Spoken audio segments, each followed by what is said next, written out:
योगाधिराज पातंजलीने आपल्याला क्लेश याबद्दल बरीच माहिती सांगितली.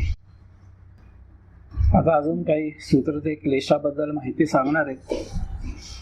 आणि मग शेवटी आपल्या जीवनामधून क्लेश पूर्णपणे नष्ट कसे व्हावे, दुःख पूर्णपणे नष्ट कसं व्हावं त्याबद्दल सांगणार आहेत. सूत्र क्रमांक 14. ते लादपरे तापफला पुण्या पुण्य हेतुत्वात. ते भोग आल्हाददायक किंवा तापदायक असतात. त्यांचं पुण्य आणि पाप हेच कारण असतं.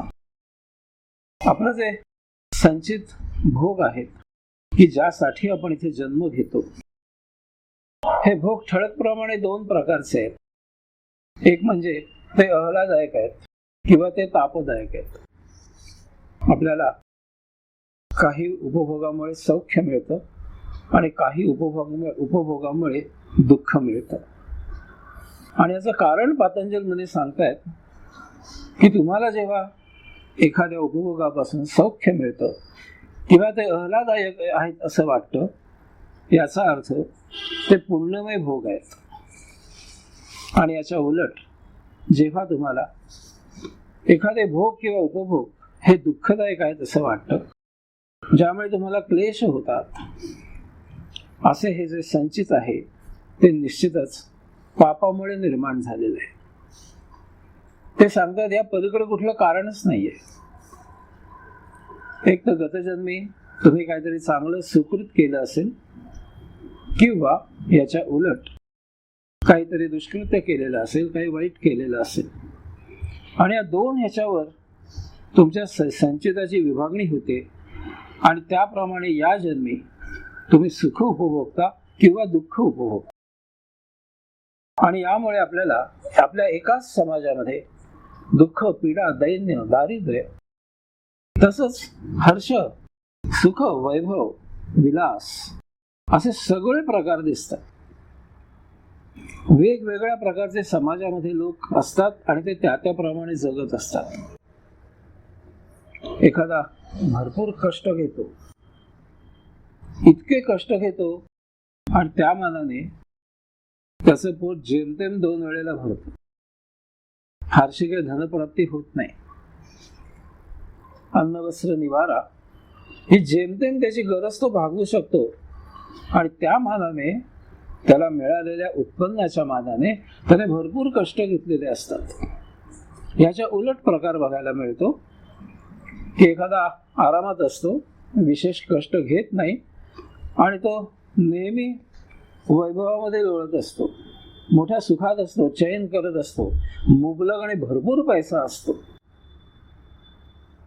आणि अशा वेळेला एखाद्या त्रयस्थ माणसाला याचं फार मोठं आश्चर्य वाटतं. त्या दोघांनाही याचं आश्चर्य वाटतं की मी इतके तास काम करतो, इतके कष्ट घेतो आणि आमचं जेमतेम भागतं, आणि या पलीकडचा बघा विशेष काही काम करत नाही, कष्ट तर काहीच नाहीयेत आणि भरपूर पैसा मिळतो याला. तेव्हा याबद्दल आश्चर्य वाटायचं कारण नाही असं पातंजलींना सांगायचं आहे या सूत्राद्वारे. हे तुमचं पूर्व सुकृत आहे. मागच्या जन्मामध्ये तुम्ही जे काही पापपुण्य केलेलं असेल त्याप्रमाणे तुमचं संचित तुम्ही घेऊन येता आणि मग कष्टामध्ये आणि दुःखामध्ये हे जीवन जगायचं का विलासामध्ये लोळत जगायचं हे नियतीच्या हातात जातं. तुमच्या हातात काहीही राहत नाही. भुकेला कोंडा आणि निजेला धोंडा अशी म्हण आहे आपल्याकडे. भूक लागली की आपण जे टरफलं टाकून देतो ती खाऊन बिचारा पोट भरत असतो. कोंड्याचा अर्थ तुम्हाला माहित असेल, भात जे असतं त्याचा तांदूळ बाहेर काढला जातो आणि वरती जे राहतं तो कोंडा तो टाकून देतात सर्वसाधारणपणे. त्या कोंड्याचे मांडे करून जीवन जगतात लोक अनेक. आणि झोपायला जमीन आणि शरीर ह्याच्यामध्ये काहीही नसतं. जमिनीवर झोपतात सरळ. आणि असा मनुष्य अतिशय गाढ झोपतो, तृप्तीची ढेकर देतो पोट भरून, मोठ्या समाधानात आणि आनंदात असतो. जमिनीवर असा आडवा पडल्या पडल्या त्याला झोप लागते, आणि तिकडे पलीकडे वातानुकूलित शयनगृहामध्ये मऊ मऊ गाद्या गिरद्यावर तळमळ तळमळ होत असते, झोप नाही येत. झोपेची आराधना करावी लागते. मनामध्ये सतत दुःख असतं, विचार असतात. पैसा, मालमत्ता, नोकर चाकर हे असूनही मनुष्य असमाधानी असतो. तर हे जे काही सगळं घडतं त्याच्याबद्दल आश्चर्य वाटायचं कारण नाही. हे असंच असणार, कारण हे पूर्व सुकृत आहे. गतजन्मी जे काही संचित झालंय त्याप्रमाणे आपण जीवन या जन्मी जगत असतो. आणि असं कारण एकमेव म्हणजे गतजन्मामध्ये आपल्या हातून घडलेलं पाप किंवा पुण्य. अध्यात्माचा हा अगदी साधा नियम आहे. तुम्ही पाप केलं तुम्हाला दुःखमय आयुष्य जगावं लागेल, तुम्ही पुण्य केलं तुम्हाला सौख्यकारक आयुष्य जगायला मिळेल. आणि म्हणून आपण काय करावं सर्वसाधारणपणे, की आपल्याला रोजचा अनुभव आहे की आपण जर भुकेपेक्षा जास्त जेवलो, पदार्थ चांगला झालाय, भाजी छान झाली, बरेच दिवसांनी श्रीखंड केला, उद्या आलाच आहे पाडवा, आता काय बरेच दिवस होणार नाही, तेव्हा चापा खा भरपूर. भुकेपेक्षा जास्त खायचं, मग काय होतं, अजीर्ण होतं, अस्वस्थता वाटते, झोप लागत नाही, जास्त तडस लागते पोटाला. याच्या उलट भरपूर भूक आहे परंतु कमी खाल्लं जातं, कारण काही असेल, परिस्थिती असेल, नाही तर त्यावेळेला ते मिळालं नसेल. परिस्थिती असून एखाद्या वेळा अन्न मिळत नाही जेव्हा पाहिजे तेव्हा, भूक न लागलेली असते. मग भुकेला जर खाल्लं गेलं नाही वेळच्या वेळी तर स्वाभाविकच चक्कर यायला लागते, गरगरायला लागतं, गॅसेस धरतात. सांगायचा मुद्दा काय, अन्न भरपूर खाणं किंवा न खाणं, कुपोषण करणं, या दोन्ही गोष्टींमुळे आपल्याला त्रास होतो. आणि म्हणून नेहमी वेळच्या वेळी संतुलित आहार घ्यावा, म्हणजे प्रकृती ठणठणीत आणि उत्तम राहते. तसं जीवनाचं आहे. कुठलेही उपभोग घेताना अतिसौख्य घेऊ नये, म्हणजे दुःखात पडायला होत नाही. अतिसौख्याच्या मागे लागलं की त्याच्या पाठोपाठ दुःख येतच येतं. तसंच दुःखद प्रसंग घडला तर तो समजावून घ्यावा आणि दुःख आवरायला शिकायचं.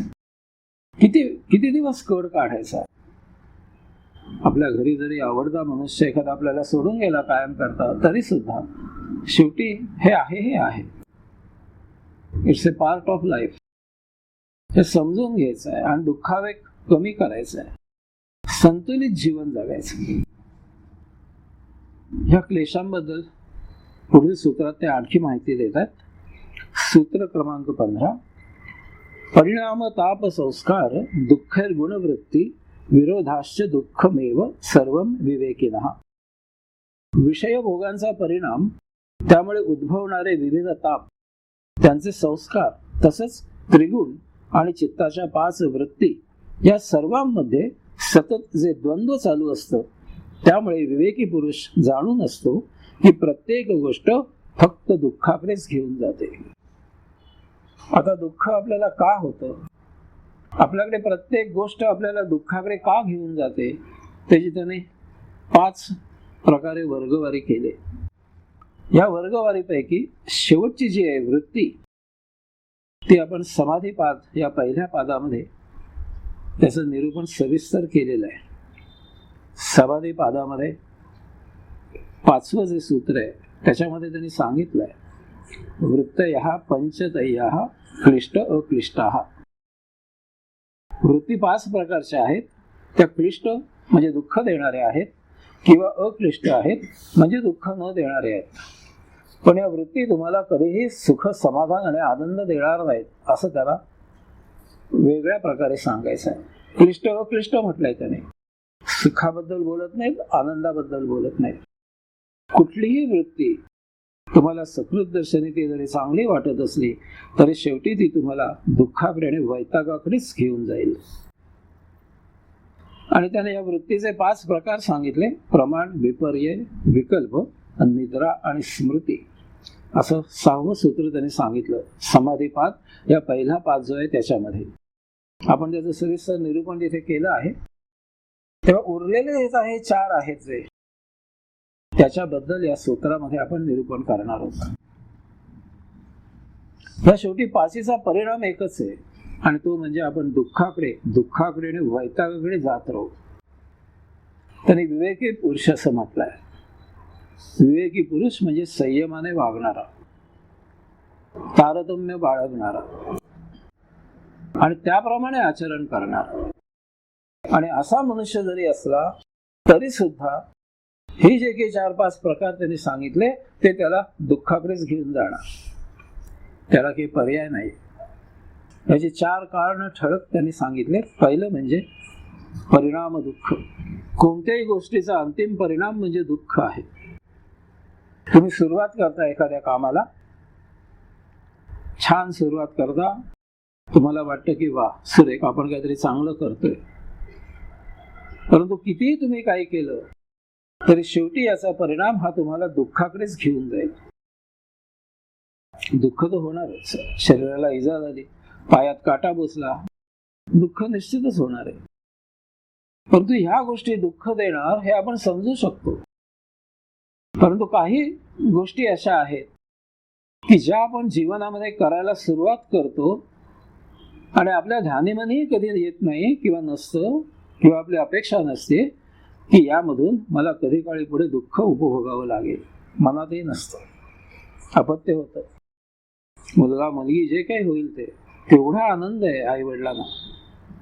संतती झाली, अपत्य झालं, लालन पालन पोषण भरपूर करतात त्या बाळाचं, भरपूर शिक्षण त्याला देतात, वाटेल तेवढा पैसा खर्च करतात. बाळ मोठा होतो, आई वडिलांशिवाय चैन पडत नसतं त्याला. पण स्वतःच्या पायावर उभा राहिला की त्याला त्याच आई वडिलांची अडचण व्हायला लागते. लग्न होतं ते निमित्त असतं आणि हळूहळू आई वडिलांना वृद्धाश्रमाचा रस्ता धरावा लागतो. खूप चांगलं कर्म सुरू केलं, अपत्य पालन पोषण सगळं दुःखाकडे घेऊन जातं शेवटी. अनेक प्रकार आपण आयुष्यामध्ये बघतो. घटस्फोटाच्या इतक्या तक्रारी आहेत की आज आता शेवटी आपलं गव्हर्नमेंट कंटाळलं आणि ते म्हणतात आता 6 महिने पण वेळ जायला नको, हवाय ना घटस्फोट घेऊन मोकळे व्हा. नवरा बायको एकत्र समोर या, दोघांनी सांगा आम्हाला घटस्फोट हवाय, मान्य तुम्हाला. लाखाने अशा केसेस पडलेल्या आहेत कोर्टामध्ये. कशासाठी? आम्ही भांडतोय, आम्हाला वेगळं व्हायचंय. आता थोडं आपल्याकडे उपरती व्हायला लागले. पाश्चात्य देशामध्ये किरकोळ गोष्टी आहेत, ते कारणही विचारत नाहीत. काहीही कारण. मी जे काही पार्टीला जाते कपडे परिधान करून, माझा नवरा त्याला मॅचिंग असे काही कपडे घालत नाही, हे मला आवडत नाही, मला घटस्फोट हवाय त्याच्यापासून, सँक्शन. तो ज्याच्या चुकूनही विचारत नाही कशासाठी काय हवाय, घेऊन जा. आपल्याकडे आता असंच केलं. आज वाचलं असेल तुम्ही पेपरमध्ये. लग्न एक एवढी चांगली गोष्ट आहे, दुःखाकडे घेऊन जातो. चिकटून बसतात, त्याने दुःख होत. दुसरं आहे, कोणत्याही गोष्टीमुळे होणारा ताप दुःख देणारा असतो. आधी भौतिक, आध्यात्मिक आणि आधी दैविक, हे 3 ताप तर एकदम प्रसिद्धच आहेत फार. तुम्हाला वाटतं आपण काहीतरी चांगलं करायला जातोय, पर्यटनाला जाता, तिथे इतकी आबाळ होते की कुठून इथे आलो असं होतं. तिथलं अन्न बाधतं, कधी पाणी बाधतं, कधी हवा बाधतं, कधी प्रवासाचा त्रास होतो.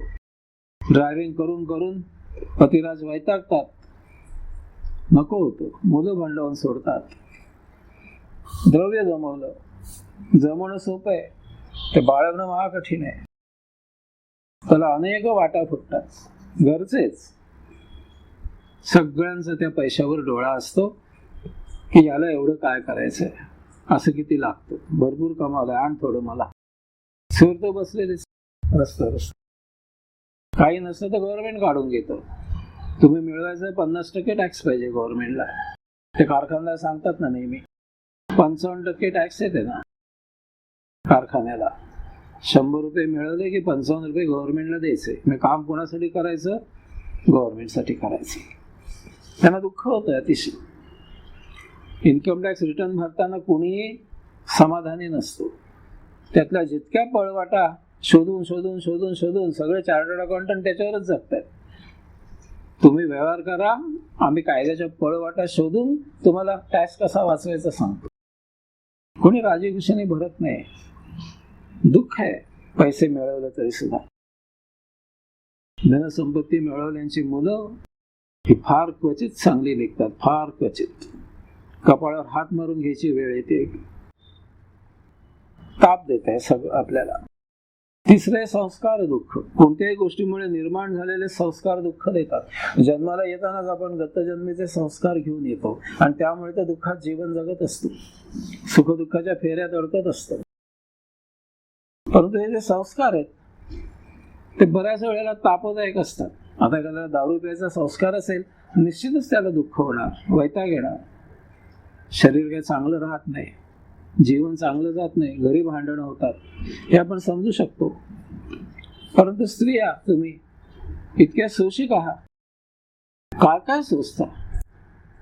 नवऱ्याचं सोसायचं, मुलांचं सोसायचं, सासू सासरे, कुटुंब. रस्त्याने जाता येता तुम्ही तर मान खाली घालून भरभर भरभर जात असता. न जाणू कोण कसा केव्हा वाकड्या नजरेने बघेल, गलिच्छ वाटत. आत शिशारी येते आत. एखाद्याने वाईट नजरेने आपल्याकडे पाहिलं की स्त्रियांना निश्चितच दुःखदायक आहे. पण सोशिकपण आहे प्रचंड. कुणी काही बेताल वागलं संबंध कुटुंबामध्ये तरी सगळं सोशिकपणा स्त्रिया सामावून घेतात, उपेक्षा करतात. असं ते जाऊ दे. हे संस्कार आहेत स्त्रियांवर झालेले. विशेष करून भारतीय किंवा पौरात्य स्त्रिया ज्या आहेत त्या फार सोशिक आहेत. त्या अरेला कार्य करत नाहीत, निमूट राहतात, गप्प राहतात, मान खाली घालून राहतात. हे संस्कार आहेत त्यांच्यावर. पिढ्यानपिढ्या पिढ्यानपिढ्या स्त्रीने असंच असायचं. आणि मग बायका एकमेकांना जेव्हा दुःख सांगायला लागतात तेव्हा दोघी जणी शेवटी अनुमान काय काढतात, कन्क्लुजन, बायकांचा आपला जन्मच हा असा, चला जाऊया पुढच्या कामाला. सत्य आहे ना. हे संस्कार ताप आहे. आता संस्कार किती छान आहे बघायला गेलं तर, हे की सगळ्यांचे अपराध जो उपेक्षा करतो तो तर अध्यात्मामध्ये फार मोठा माणूस आहे. जरा कोणी खुट्ट केले की अरेला कार्य करायला उभं राहतात माणसं, विचार करत नाहीत समोर कोण आहे काय. अशा वेळेला तुम्ही सोशिक राहता, सामावून घेता सगळं. हा खरं बघायला गेलं तर गुण आहे, पण तुमच्या दृष्टीने तो तापदायक ठरतो. गुण आहे त्यात सुद्धा दुःख आहे. बघा, आता आमच्याकडनं गावाला मला एखाद्या भेटायला मध्ये एक जण आले होते. त्यांचं काम होतं, भरभर भरभर भरभर काम आटोपलं त्याने. काकू म्हणाला काहीतरी घ्या आल्यासारखं. नको नको म्हणाले, मला जायचं आहे, घाई आहे. आम्हाला की कळे ना, इतके अस्वस्थ होते ते, पटपटपट काम ओरकत होते. काय मला कळे ना असं का वागतायत. प्रथमच आले ते आयुष्यात माझ्याकडे, गेले गावाला आणि नंतर मला कळलं ते गावाला काय सांगत होते माहितीये का, यांच्या घरी गेलो होतो पण जास्त वेळ थांबायची सोय नाही हो, तंबाखू खाऊन थुकायचं कुठे पंचायत येते.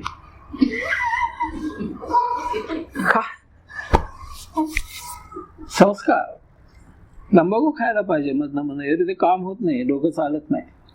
धूम्रपान, आमच्याकडे धूम्रपानाला बंदी. येणार कसं आमच्याकडे, मोठं पंचायत. संस्कार दुःख असतात. ही शेवटचा जो आहे तो गुणवृत्ती विरोध दुःख. प्रत्येक मनुष्य सत्व रज तम अशा 3 गुणांमध्ये जगत असतो. आणि अनेक वेळेला त्याच्या अंगामध्ये जो सर्वसाधारणपणे गुण आहे, तर समोर अशी काही परिस्थिती येते की तो स्वतःच्या सर्वसाधारण गुणापासून ढळतो. एखादा सात्विक असतो मनुष्य, अतिशय प्रामाणिक, चांगला असतो, नेहमी चांगला वागणारा असतो, कुठे काही न्यून नाहीये त्याच्यामध्ये. मग काय होतं कोणाला माहिती. का नोकरी करत असतो किंवा काही असतं, समोर अशी परिस्थिती येते की हे 2000 रुपये उचलले तरी चालतील, कोणाला काही कळणार नाहीये, घालतो खिशात. नंतर त्याची त्याला लाज वाटते घरी गेल्यावर. पण तो जो क्षण आहे तो स्वतःच्याच गुणाच्या विरुद्ध वागायला माणसाला प्रवृत्त करतो. एखादा शांत असतो मनुष्य, सच्छील असतो, सगळ्यांशी मिळून मिसळून वागत असतो, पण समाजामध्ये मिसळल्यावर काहीतरी वेगळं बघतो आणि त्याचं डोकं तापतं एकदम. काय होतं, कळ्याच्या आत सप्तकात आवाज जातो, 7 मजले आरडाओरडा सुरू. नेहमी शांत असलेला मनुष्य स्वतःच्या गुणाच्या विरुद्ध तापटपणा अंगामध्ये एकदम येतो. काही कळत नाही त्यावेळेला. भारावलेली अवस्था होती, संमोह अवस्थेत जातात. हे गुणवृत्ती विरोध दुःख हे पतंजलीने सांगितलेलं अतिशय जपायचं आहे. विश्वामित्राचं म्हणून रूपक सांगितलेलं आहे. एवढा मोठा राजा विश्वामित्र स्वतःच्या राज्याचा त्याग केला आपण, आणि समोर मेनका आल्यावर पागळला. आणि याचाच आदर्श ठेवून आजकालचे भोंदू ऋषी तेच करतात. शिष्य एकत्र भेटले की संपलं सगळं, गेला सगळा योग बिग कुठल्या कुठे गेला. का वागतात हे असे लोक? मोठा प्रश्न पडतो. पतंजलीने हजारो वर्षापूर्वी सांगितलंय, नेहमीचा तुमचा असलेला जो गुण आहे त्याच्या विरुद्ध तुम्ही स्वतःच वागता. परवा मी सहज टीव्ही लावला, चॅनल म्हटलं बघू ते आध्यात्मिक चॅनल्स असतात ना. एखाद्या वेळी येतो कंटाळा, रात्री 10 नंतर सगळी सामसूम होते, मग मी लावतो एखाद्या वेळेला. चुकून लावला, दृश्य पाहिलं. इंटरनॅशनल गुरु आमचे भारतीय राजा सिंहासनावर असे बसले होते, लाख लाख असे चमकत होता त्यांचा तो भगवा. काय घातलं होतं अंगामध्ये ते, त्याला अशा सोन्याची किनार काय म्हणते तुम्ही त्याला, तुम्हाला पदर असतं तसं काय म्हणायचं त्याला, काठ. सोन्याचे जरतारी असे काठ होते त्याला. तसंच पागोटं केशरी घातलं होतं वरती. ते असं म्हणजे ते काय त्यांचे ते महाराजांचे दिवस असतात ना, त्या दिवशी त्या कॉर्पोरेशन मध्ये नगरसेवक फेटा बांधून जातात ना झोकात, तसा फेटा बांधलेला होता. तुमच्या पिढीला फारसं माहिती असेल मला माहित नाही, सौभद्र अण्णासाहेब किर्लोस्करांनी नाटक लिहिलंय. त्याच्यामध्ये अर्जुन दांभिक बुवाचं वेश परिधान करून सुभद्रेला हरण करण्यासाठी तिथे जाऊन राहतो, त्याचं वर्णन त्यांनी केलंय. जर तारे लाल शाल जोडी, खूप छान आहे ते गाणं, कवन खूप छान आहे. आणि छोटा गंधर्वांनी असं काही गाऊन ठेवलंय, एक त्यातलं बरोबर उलगडत जातं नुसतं गाणं ऐकताना. असं ते मला ते वाटलं, ते बघितलं. आणि पुढची अवस्था अशी बिकट होती, विचित्र. म्हणजे मी टीव्ही बंद करायला सुद्धा थोडा वेळ बंद करू शकलो नाही. मी आवाक होऊन बघत बसलो. समोर साधारण 1 लाख लोक होते. ते काय करत होते, हे तुमच्या गणपती विसर्जनाला जे लचक नृत्य करतात ना, तसे नाचत होते 1 लाख लोक. आणि आमचे इंटरनॅशनल गुरु 180 डिग्री मध्ये इकडनं डावीकडून उजवीकडे, उजवीकडून डावीकडे हळूहळू मान फिरवत मोठ्या डोळ्याने बघत होते, कौतुक कसं चाललंय. मूळ स्वभाव त्यांचा असा नाहीये. त्यांना योग म्हणजे काय चांगलं माहित आहे.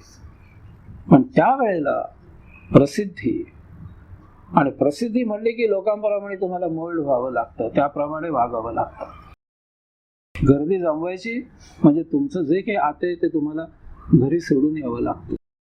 नाही तर परखडपणा पाहिजे. मी आहे असं आहे हे बोलणार आहे. ज्यांना आवडतं त्यांनी यावं. हाताच्या बोटावर मोजण्यात आले तरी चालेल, मला गर्दी जमली नाही तरी चालेल, पण मी कधी माझ्या तत्वापासून दूर होणार नाही, ढळणार नाही. लोकांना पाहिजे म्हणून मी चित्रविचित्र विदुषकी वेश घालून येणार नाही. मी आहे असंच येणार. माझ्यासमोर असं नाचकाम करायचं नाही, शांत बसायचं. हे का वागतात लोक असे? पतंजल सांगतायत की हा मोह आहे त्या क्षणाला होणारा. मनुष्य ढळतो स्वतःच्या मूळ वृत्तीपासून. तो रोज तसा नसतो, पण त्या दिवशी त्या क्षणी मोहाला बळी पडतो आणि बरोबर विरुद्ध वागतो आणि भोग निर्माण करून घेतो विनाकारण, काही कारण नाहीये. आणि या सगळ्याचं कारण एकच आहे. या सगळ्याचं आता जे मी 4 गोष्टी सांगितल्या त्याचं, की मनुष्य ज्या वेळेला उपभोग घ्यायचा असतो, हे अत्यंत महत्वाचं मी तुम्हाला सांगतो. तुम्हाला ग्रंथामध्ये वाचायला मिळणार नाही ही गोष्ट. या 4 याचं कारण का आहे, असं मनुष्य का वागतो, सखोल चिंतन केलं मी जेव्हा, हे असं का होतं. रोज शांत असलेला मनुष्य त्या एखाद्या दिवशी का तापतो. नेहमी योगाच्या गोष्टी करणारा मनुष्य नेहमी त्या भोगाच्या मागे का पळतो. एखादी शिष्या भेटली एकांतामध्ये की का होतं त्याला नेमकं, याचं कारण एकच आहे की मनुष्य ज्या वेळेला उपभोग घ्यायचा असतो त्यावेळेला देहादी इंद्रियांकडून नैसर्गिकरित्या त्या उपभोगाची निर्मिती होण्यासाठी वाट पाहत नाही.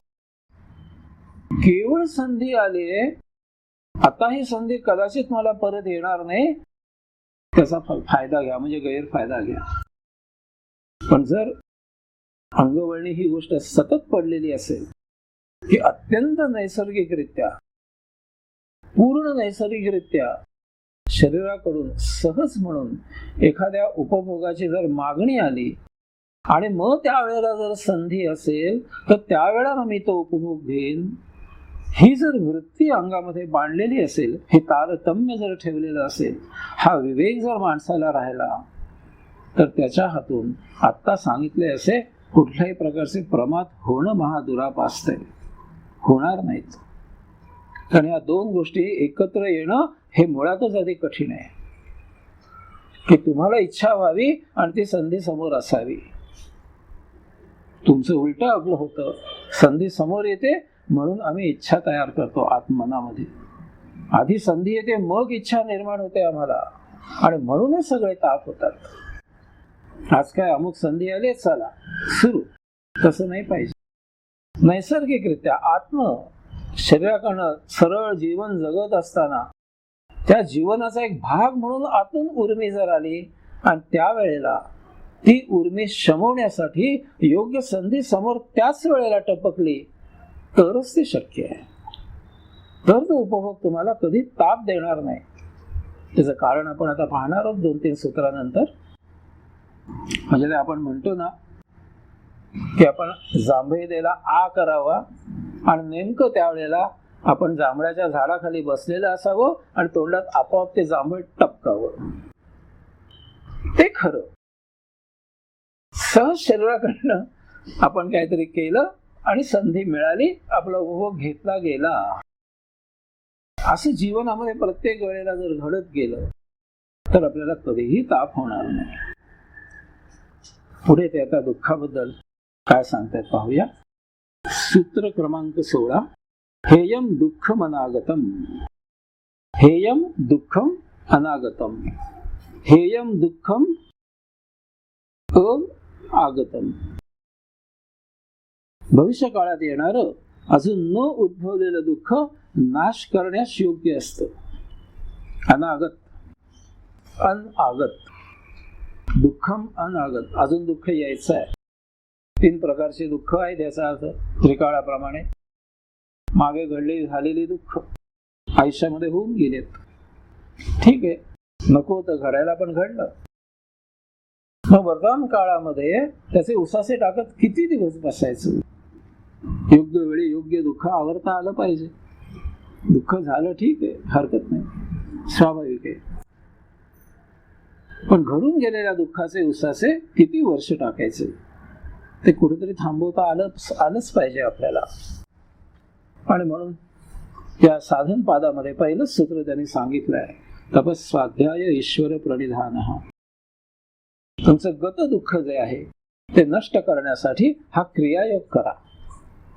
आणि या दुःखाचे जो व्रण झालेले असतील तर ते ध्यानाने नष्ट करा. असं त्यांनी त्याच्यावर गत दुःखांबद्दल इलाजही सांगितलाय. दुसरी दुःख आहे ती वर्तमान काळातली, आता प्रत्यक्ष जीवन जगताना जे दुःख आपल्याला होत असतं ते. त्यासाठी त्यांनी उपाय काय सांगितला, प्रतिप्रसव करा. पहिली गोष्ट ध्यानात लगेच आली पाहिजे की मी आता जे काही जगतोय, मला आता दुःख होत आहे, त्यामध्ये माझी आणि फक्त माझीच चूक आहे, ती शोधून काढायची. दुसरा कधीही चूक नाहीये माझ्या दुःखासाठी. दुसऱ्याने तिकडे काहीही केलेलं असू दे, कितीही काही, मला जर त्याच्यामुळे दुःख होत असेल तर ते मी कारणीभूत आहे. त्यासाठी ते कारण शोधून काढायचं, प्रतिप्रसव करा. आणि ह्याचा व्रण जर राहत असेल तर तो ध्यानाने नष्ट करा. तेव्हा या पद्धतीचं निरूपण आपण अगोदर केलं या साधन पादामध्ये. आताच जे सूत्र आहे ते तिसऱ्या काळातल्या दुःखाबद्दल आहे. अनागत, अजून यायचं आहे. अनागत, अजून त्याचं आगत झालेलं नाही, आगमन झालेलं नाहीये, भविष्य काळातलं दुःख आहे. हे दुःख कसं नष्ट करायचं याच्या मागे लागायचं आहे. आता दोन दुःख आपण नष्ट करून कशी करायची ते बघितलं आपण. आता हे शेवटचं दुःख आहे आणि इथे क्लेश दुःख याच्याबद्दल सांगून पतंजली थांबणार आहेत. खूप छान ते सांगणार आहेत पुढच्या श्लोकामध्ये 17व्या. याच्यावर उपाय काय तो मोठा छान आहे, तो समजून घ्यायचा आहे आपल्याला. तेव्हा या 16व्या सूत्रामध्ये ते काय सांगतायत की आपल्याला आपल्या वाट्याला आलेले दुःख त्रिकाळ आहेत, 3 काळात आहेत. एक म्हणजे भूतकाळामध्ये घटना घडलेल्या आहेत आणि तरी सुद्धा आज आम्ही त्याचं दुःख करत बसलो. दुसरं दुःख वर्तमान काळामध्ये प्रत्यक्ष जगतोय आता आणि आम्हाला दुःख होत आहे. आणि तिसरं अजून यायचं आहे, भविष्य काळामध्ये येऊ शकेल असं दुःख. पहिला साधा उपाय म्हणजे भूतकाळात आपला जो अनुभव आहे दुःखाचा आणि वर्तमान काळात आपण जो अनुभव घेत आहोत याच्या शिदोरीवर भविष्य काळातली दुःख कशी निवारण करायची, त्याची तीव्रता कशी कमी करायची, ते नष्ट कसं करायचं ते आपल्याला आपण समजू शकतो. हा पहिला साधा उपाय आहे. दुःख हे येणारच.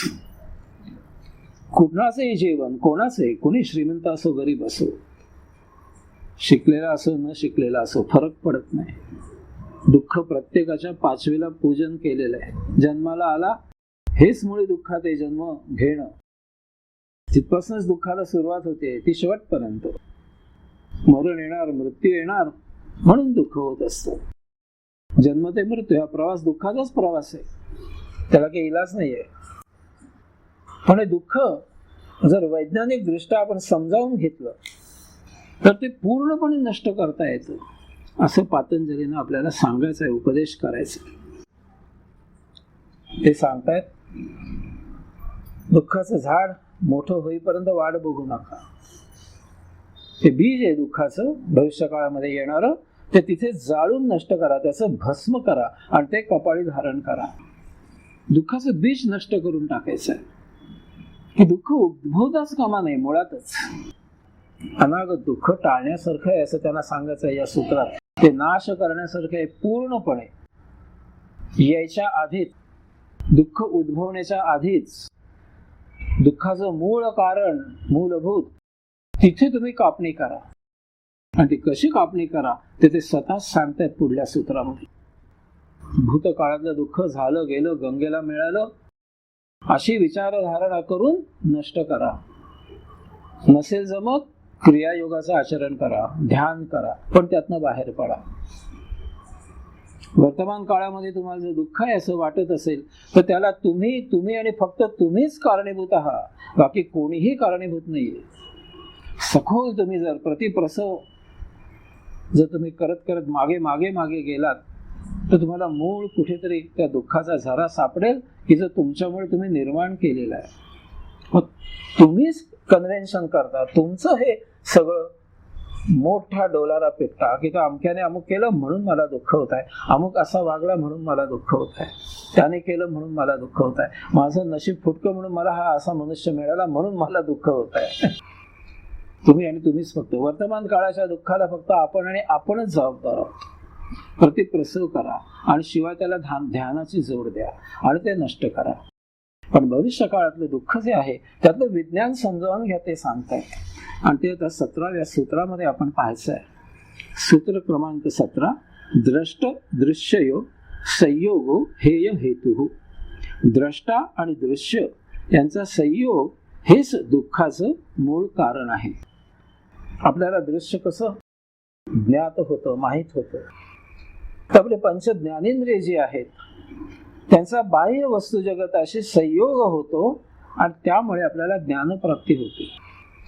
ती वस्तू तिथे आहे हे आपल्याला कळतं, तो विषय तिथे आहे हे आपल्याला उमजतं, कारण पंच ज्ञानेंद्रियांचा त्या वस्तूशी किंवा विषयाशी संयोग होतो. आपण डोळे उघडले, समोर एखादी आकृती दिसली, डोळ्यांना का हे कळत नाही ते काय आहे, ते निर्विकार आहे. डोळे पूर्ण निर्विकार आहेत, त्यांना काहीही समजत नाही. त्यांचं काम कॅमेऱ्यासारखं आहे, दिसलं की टिपायचं आणि मेंदूकडे पाठवून द्यायचं, त्यांना काही कळत नाही. मग मेंदू त्याचं विश्लेषण करतो त्याला स्मृतीचा आधार घेतो आणि तो जाहीर करतो की हे जे काही समोर आकार आहे ही खुर्ची आहे, तो जाहीर करतो. वस्तू दिसली त्याला, किंवा हा समोर जो काही विषय आहे तो अमुक आहे, हा एक राजकारणातला विषय आहे किंवा हा कचेरीतला विषय आहे का अमुक हा विषय आहे, जे काही असेल ते मेंदू जाहीर करतो, विश्लेषण करतो त्याच्यात ती पात्रता दिलेली आहे, त्याच्यात तो गुण दिलेला आहे की जे काही आहे ते तू जाहीर करे काय आहे. हे प्रक्षेपण जाहीर केल्यानंतर मध्ये मन असतं, त्या वेळेस ते पकडतं आणि मनाला उमजतं की अमुक आहे. मग खुर्ची असेल तर मन शरीराला म्हणतं कर आराम, बस बस तिथे. मग विवेक पुरुष जर असेल तर तो काय म्हणतो, अरे खुर्ची आपली नाहीये, जागा आपली नाहीये, आपण कसं बसायचं. मन म्हणतो बस. कोणी म्हणाला तर बघू त्यावेळेला. कोणी किरकोळ यष्टीचा मनुष्य सांगायला आला त्याला दम दे, उठत नाही, जा कर काय करत ते. धटिंगण आला तर उठायचं आपण, पण आता तो बसून घेशील का नाही, बस तिथे. सौख्य जिथे जिथे मिळेल मन तिथे ते तुम्हाला रममाण करायला बघ. याचा अर्थ होतं काय, सकृत दर्शनी आपल्याला वाटतं की आपला डोळा हा द्रष्टा आहे, पाहणार आहे आणि समोरची वस्तू दृश्य आहे, पण तसं नाहीये. पंचज्ञानेंद्रिय हे द्रष्टा नाहीयेत. मेंदूकडे जातो, मेंदूला आकलन होतं काय आहे. मग आपल्याला पुन्हा असं वाटतं की मेंदू द्रष्टा आहे, तर नाही, मेंदू सुद्धा द्रष्टा नाहीये. मेंदू द्रष्टा नाहीये, त्याला कळतं काय आहे पण फक्त कळतं, वळत नाही. आपल्याला आहे ना बऱ्याच गोष्टी आपल्याला कळतात पण वळत नाही. कळतं सगळं, असं वागू नये पण आपण वागतो. तसंच आहे. शेवटी मेंदू हा अवयव आहे, त्याला काही घेणं देणं नाहीये. तो जाहीर करतो अमुक आहे, मग तुम्हाला काय करायचं ते तुम्ही करा, घाला गोंधळ. आजकालचे आई वडील त्यांच्या वयात आलेल्या मुलांना सांगतात, बाबा रे तू असं असं करतोयस, तुला त्रास होणार, आमचा जो अनुभव आहे तर असं असं सांगतो, त्यातून तुमची मर्जी, तुम्ही मोठे झाले का हवं ते करा. तसं मेंदू आहे. तो काही अमुक कर म्हणून सांगत नाही, तो फक्त सांगतो काय आहे वस्तुस्थिती. ती मनाकडे जाते आणि मन महादुच्च आहे, त्याला एकच दिसतं म्हणजे उपभोग कसा घ्यायचा, दुसरी बाजू त्याला दिसत नाही. मन इतकं वाईट आहे की तुमच्या शरीराला एखाद्या वेळेस क्लेश झाले तरी चालतील, पण तो उपभोग घेतला गेला पाहिजे. इतकं मन वाईट आहे, महावाईट आहे. तुम्हाला अनेक वेळा सखोल गेलात तर विचार केला तर तुमच्या लक्षात येईल की अमुक गोष्टीमुळे माहिती आहे की अमुक त्रास होईल, तरी सुद्धा ती आपण केली कारण आपण मनाच्या भरीस पडलो, मनाने सांगितलं कर म्हणून. त्यावेळेला तो मोह होतो, कळतो पण उमजत नाही, वळत नाही हातून. छान कळतं सगळं, नंतर विचार केला तर जीभ चावली जाते की ज्याचा उपयोग नसतो, पश्चात्तापाचा काही उपयोग नसतो. मुळातच हा संयम असायला पाहिजे.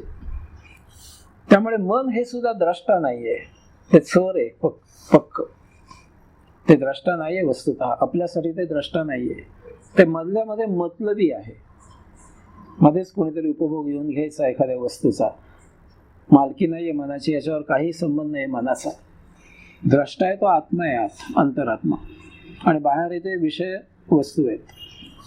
मग पतंजल काय सांगतायत की दुःखाचं मूळ कारण काय आहे, तर द्रष्टा आणि दृश्य यांचा संयोग होतो, यांचं मिलन घडून येतं, योग जुळून येतो, म्हणून दुःख होतं. मग काय होतं, हाताला एखादा चटका बसतो, गरम वस्तूला हात लागतो. आता वास्तविक गरम वस्तूला हात लावायचा नाही आपल्याला माहिती आहे, पण हे कळायच्या आधीच हात लागतो आणि दुःख होतं आपल्याला, कारण द्रष्ट्याची जागा चुकली. इंद्रिय द्रष्टा होऊन गेलो त्यावेळेला, इंद्रिय द्रष्टा झालो त्यावेळेला, आणि द्रष्टा आणि दृश्य यांचा संयोग जुळून आला.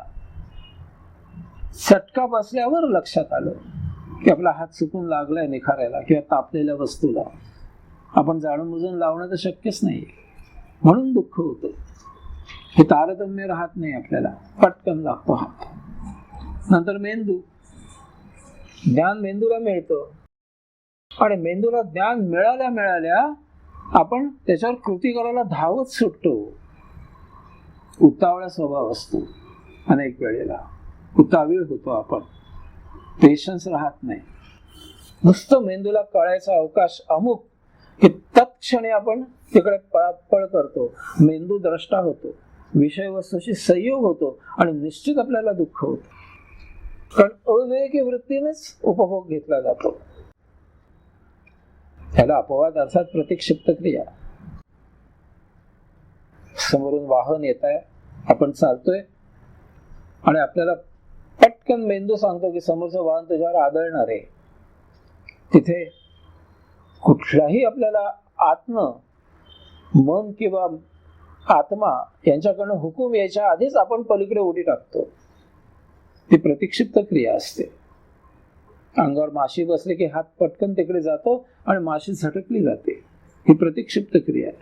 संरक्षणासाठी आत्म्याने निर्माण करून ठेवलेली ही क्रिया आहे शरीराची. त्याचा इथे अपवाद आहे. पण बाकी मेंदू नुसतं ज्ञान मिळायचा अवकाश की आपली पळापळ होते उपभोग घेण्यासाठी. द्रष्ट्याची जागा चुकली, हा द्रष्टा नाहीये मेंदू. आणि तिसरं म्हणजे सगळ्यांना हतबल करणारं आपलं मन, ते जाणून बुजून करतो आणि फक्त उपभोग आणि उपभोगच घ्यायचा आहे मनाला. बाकी मनाला काहीही समजत नाही आणि त्याला कळून घ्यायची इच्छाही नाहीये. दारू ढोसणाऱ्यांना जर तुम्ही विचारलं की बाबा रे गळ्याखाली उतरताना आनंद होतो का रे, नाही, फार जळजळ लागते, पण आत गेलं की कसं छान वाटतं. मग ती जळजळ लागते ना, ते मन असतं. घशाला जळ लागली तरी चालेल पण पी, पण नंतर जी झिंक येणार आहे, जी धुंदी येणार आहे, हा ती अवर्णनीय आहे, असं मन शिकवतं. धूर सगळ्यांना माहिती आहे, फुफ्फुसामध्ये तंबाखूचा धूर घालणं हे महा अपायकारक आहे. तरी सुद्धा ती ओढली जाते, कारण मन आहे. तुम्हाला शरीराला त्रास झाला तरी चालेल, पण उपभोग घेऊन झालाच पाहिजे, घेतलाच पाहिजे उपभोग.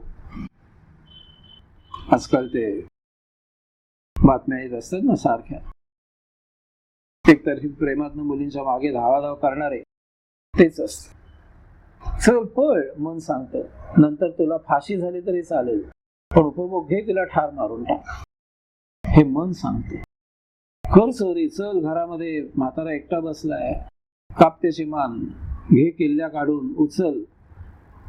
अरे पण नंतर तुरुंगात गेलास तरी चालेल, पण आत्ता उचल, घे पैसे. ते मोह आहे, मन आहे याच्या मागे. द्रष्टा चुकतो, द्रष्ट्याची जागा चुकली, मन द्रष्टा नाहीये खरं. पण त्यावेळेला मन द्रष्टा होऊन जातं आणि विषय वस्तूची संयोग जुळून येतो. आपल्याला निश्चित दुःख उपभोगावं लागतं. अंतरात्मा नेहमी साक्षी राहणार आहे. आता बघा पतंजली कसं आपल्याला कुठे घेऊन चाललंय. द्रष्टा कोण आहे? देहादी इंद्रिय नव्हे, ज्ञानेंद्रिय नव्हे, मेंदू नाही, स्मृती नाही, मन नाही, जीवात्मा नाही, कोणी नाही. जीवात्म्याकडनं एकमेव घडेल ते म्हणजे प्रतिक्षिप्त क्रिया आपल्या संरक्षणासाठी. माशी बसले कपाळावर, तत्क्षणी हात तिथे जातो. प्रतिक्षिप्त क्रिया आहे जीवात्म्याची, जीव वाचवण्यासाठी. तेवढा अपवाद आहे. पण बाकी सर्वथे दृष्टीने सर्वथैव आत्मा हा द्रष्टा आहे. त्याचा विषय वस्तूंची संयोग जुळून आणायचा आहे. आणि असं झालं की दुःख होणार आहे, पतंजली सांगताय. पण हे कधीही घडणं शक्य नाहीये, कारण आत्मा तर साक्षी आहे. आत्मा कधीच अकर्म येतो, काहीच काम करत नाही. तो फक्त विषय वस्तू जाणून घेतो, बस. सूर्य उगवला, आल्हादायक आनंद आहे, कैवल्य आनंद आहे. याचा अर्थ तुम्ही जर या मधले द्रष्टा हा जर सगळे नष्ट करू लागलात, त्यांना निष्प्रभ करू शकलात, देहादी इंद्रिय, मेंदू आणि मन यांचा संयोग जुळून तिथे जर येत असेल आणि तो जर तुम्ही थांबवू शकलात, तर काय होईल? त्या विषय वस्तूचा आणि द्रष्टा अंतरात्मा यांचा कधी संयोग जुळूनच येणार नाहीये आणि त्यामुळे दुःख करायचा प्रश्नच येणार. दुःखाचं कारण काय आहे? द्रष्टा आणि दृश्य यांचा संयोग जुळून येतो आणि म्हणून दुःख निर्माण होतो. हे मधले जे द्रष्टे आहेत ते बोगस आहेत, भोंदू आहेत. ते त्यांना तुम्ही जर निष्प्रभ करू शकलात तरच हे शक्य आहे. पण आत्मद्रष्टा आहे आणि तो कुठल्याही विषय वस्तूची संयोग कधीही करून घेत नाही. तो सदा साक्षी आहे, पूर्ण साक्षी आहे. फक्त तो लीला पाहतो, नुसती अनुभव घेतोय लीलेचा, काय चाललाय बस तेवढंच.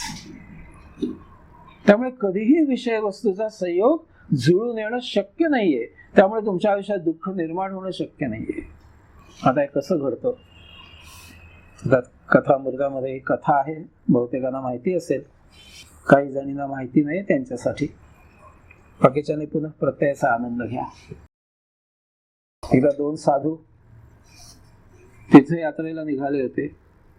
एका गावाहून दुसऱ्या गावाला जाताना वाटेमध्ये नदी लागली आणि नदीला खूप पाणी होतं. ते साधू जेव्हा तिथे पोचले त्यावेळेला अगोदरच त्या नदीच्या किनारी एक तरुणी येऊन बसली होती आणि मोठी चिंताग्रस्त झालेली होती, चिंताक्रांत होती. हे दोन साधू आल्या आल्या ती तरुणी चटकन उठली आणि त्या साधूंच्या पाया पडली. म्हणाले, मला देवासारखे तुम्ही भेटलात. मी नदीच्या अलीकडे काही कामानिमित्त आले होते, त्यावेळेला पाणी नव्हतं नदीला. आता मी परत चालले, नदीला पाणी आलंय आणि माझं तान्हं मूल माझ्या घरी आहे, त्याला दुधाची वेळ झाली, ते रडत असेल, मला ताबडतोब घरी जाणं आवश्यक आहे आणि या पाण्यामधून मी गेले तर मी वाहून जाईन. मला कसंही करा आणि नदीच्या पलीकडे पोचवा. तर पहिला साधू म्हणाला, हे स्त्रिये, आम्ही बैरागी आहोत, साधू आहोत, वितरागी आहोत, आम्हाला स्त्री स्पर्श वर्ज्य आहे.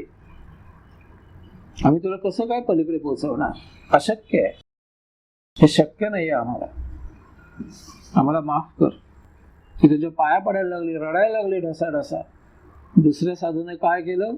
तो एक चकार शब्द बोलला नाही. क्षणार्धात त्याने त्या स्त्रीला पाठीवर घेतलं आणि झप झप नदीतनं पाणी कापत कापत पलीकडे नेऊन तिला खाली उतरवलं. पहिला साधू त्याच्या मागे मागे गेला. त्या स्त्रीला त्याने खाली उतरवलं. ती त्याच्या पाया पडली, आभार मानले अनेक वेळेला. ती म्हणाली, साधू म्हणाला, आता घरी जा लवकर, काही गरज नाही आभाराची वगैरे. ती गेली निघून.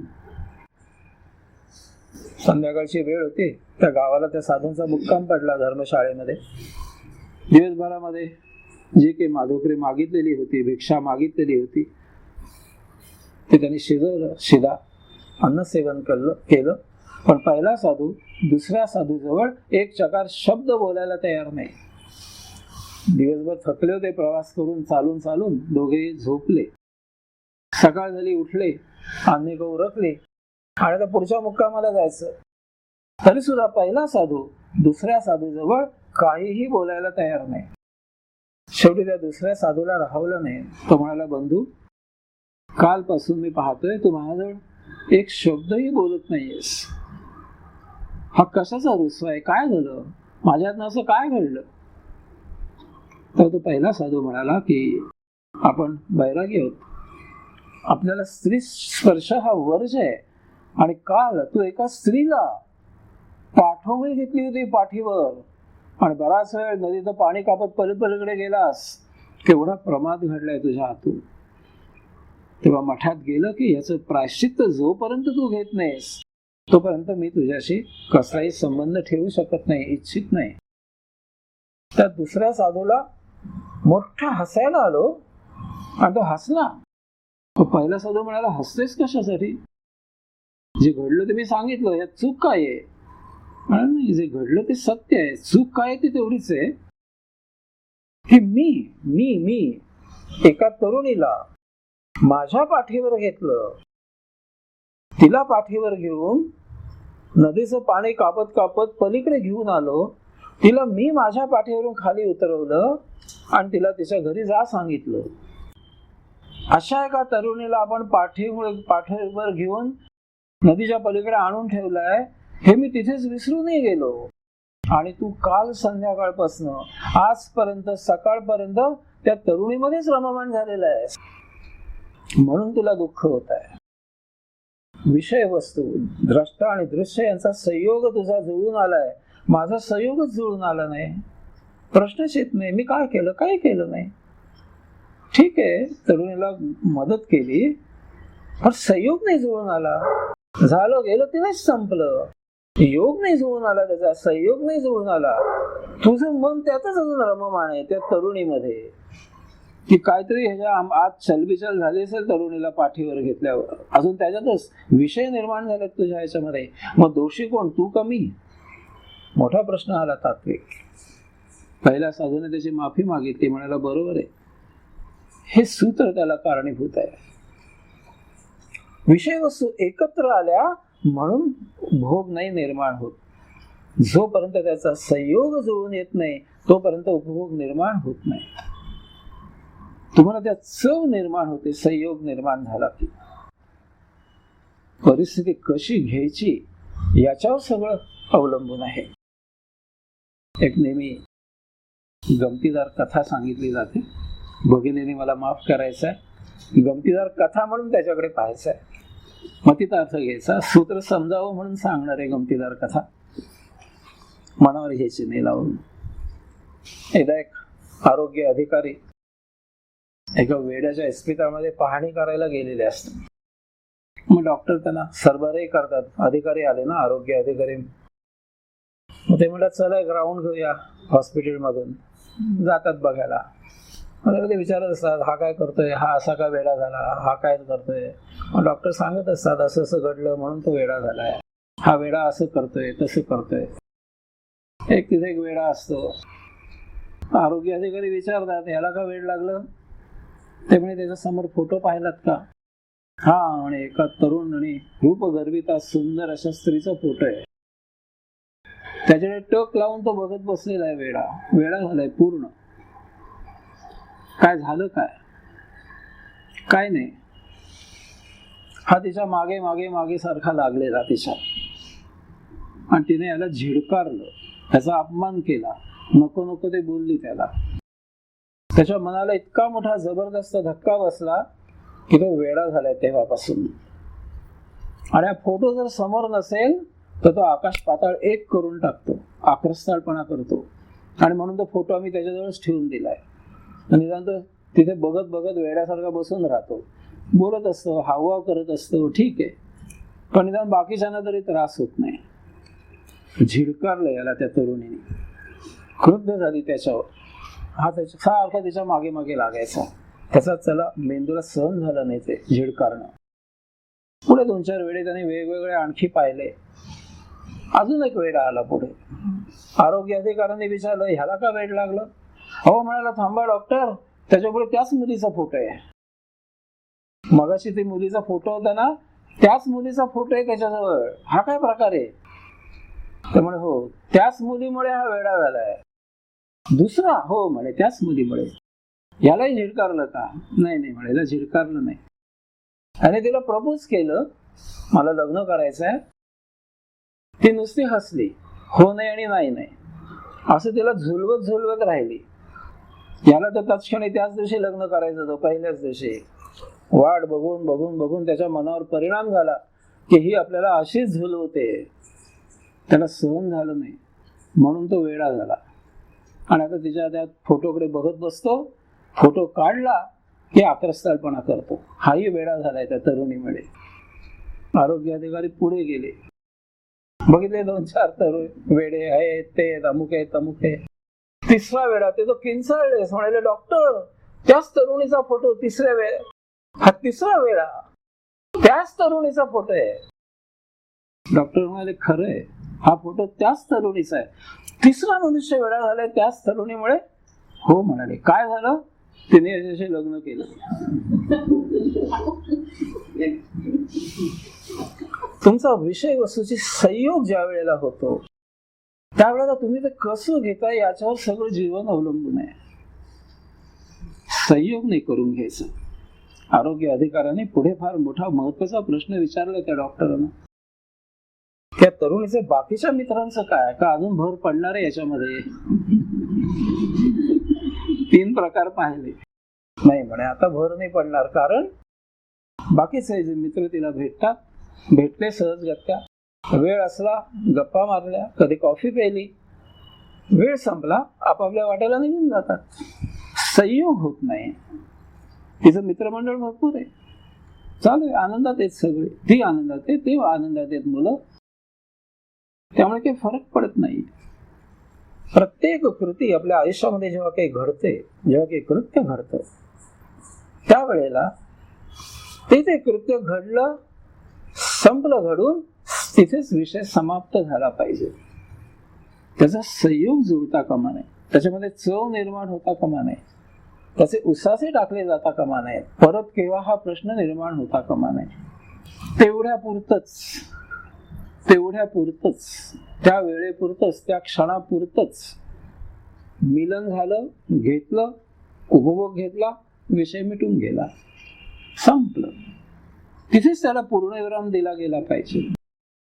एखादी वस्तू आवडली, खावीशी वाटली, खाल्ली, संपला विषय. चव जिभेवर रेंगाळता कामा नये, त्यांचा संयोग नाही जुळून येता कामा. देहादिंद्रियाला सौख्य नाही वाटता कामा त्यापासून. वाटतं तरी क्षणिक, ते टिकता कामा नये अजिबात, म्हणजे ती द्रष्टा होणार नाही. मेंदू आणि स्मृती याच्यामध्ये ते जाता कामा नये, घुसता कामा नये. अरे वा, काय सुरेख आहे, परत केव्हा, हे स्मृती आणि मेंदू काम करतं. असं जर नाही झालं तर मेंदू आणि स्मृती ही द्रष्टा होणार नाही. आणि शेवटचं मन, उपभोग घ्यायचाय म्हणून तिथे तू चव घ्यायचे, म्हणून त्याचा उपभोग घ्यायचाय, हा भावच असता कामा नये. सहज एकमेकांमध्ये संयोग जुळून आला, विषय वस्तू समोर आला, त्याच वेळेला इच्छा झाली, घेतला, संपलं. मनाचा सहभागच नाही याच्यामध्ये. मनाने सांगितलं नाहीये आहे तिथे चल घे, नाही, सहज समोर आलाय, सहज त्याचा उपभोग घेतला गेलाय आणि घेतल्यावर विषय तिथेच थांबलाय. त्यामुळे मनाचा सहभाग नाहीये, त्यामुळे मन द्रष्टा नाही होणार. मग यावेळेला काय झालं, अंतरात्मा द्रष्टा झाला, तो साक्षी राहिलाय. विषय वस्तू समोर आली, जीवनाला देह जीवित ठेवण्यासाठी आवश्यक आहे, उपभोगली आणि विषय तिथे समाप्त झाला. एक क्षणभरी पुढे काही शिल्लक नाहीये, थांबला तिथे विषय. याला लीला घेणं, याला मौज पाहणं म्हणतात. हे द्रष्टेपण अंतरात्माच फक्त करू शकतो. तर फक्त अनुभूती घेईल सृष्टी लीलेची. लीला आहे ती, मौज आहे, लीला आहे, बस. त्याची अनुभूती घेणार, अनुभव घेणार, बस. आणि तिथेच विषय समाप्त होणार. मधली ही जी फळी आहे, देहादी इंद्रिय, बुद्धी, स्मृती आणि मन, हे द्रष्टा झाले की विषय वस्तू आणि ते द्रष्टा यांच्यामध्ये संयोग निर्माण होतो, योग जुळून येतो आणि त्यामुळे सगळा पाझर फुटायला लागतो उपभोगाला. आणि म्हणून आपल्याला दुःख होतं. इथे दुःख व्हायचा प्रश्न निर्माण होणार. तरुणी झिडकारते, झुलवत ठेवते, लग्न करते, इथे संयोग जुळून आला. बाकीचे मित्र तिला भेटतायत, भेटली, सहज भेटली, मुद्दामून भेट नाही घ्यायचे, आली समोरून भेटली, का कसं काय वेळ असेल, बोलले 4 शब्द, जास्त वेळ असेल, कॉफी प्यायली, फार तर संपला विषय. चला पुन्हा भेटूया, हा विषय नाही. वेळ गेला, चला निघतो, मला वेळ झाली, जातो, निघून गेली. हे प्रत्येक विषय वस्तू बद्दल झालं पाहिजे, घडलं पाहिजे. तर आपल्या आयुष्यामध्ये दुःख निर्माणच होणार नाही. कारण विषय वस्तू आणि द्रष्टा यांचा संयोगच होणार नाही. कारण द्रष्टा आत्मा हे राहील या वेळेला, आणि आत्मा तर साक्षी आहे सदा. असं होत नाही म्हणून दुःख होतं असं पतंजलीनं सांगायचं आहे. हे तुम्ही सतत ध्यानामध्ये राहिलं पाहिजे. कुठलीही गोष्ट मग शरीराला आवश्यक आहे की नाही हा पहिला प्रश्न. आत्मा इच्छा झाले त्याच वेळेला समोर ती वस्तू उपलब्ध आहे, मग तेवढ्या पुरती, गरजेपुरती त्याचा उपभोग घेतला आणि विषय तिथे मिटायला पाहिजे, संपला विषय. तर तुमच्या आयुष्यामध्ये दुःख हे कायम करता निघून जाईल. थांबूया.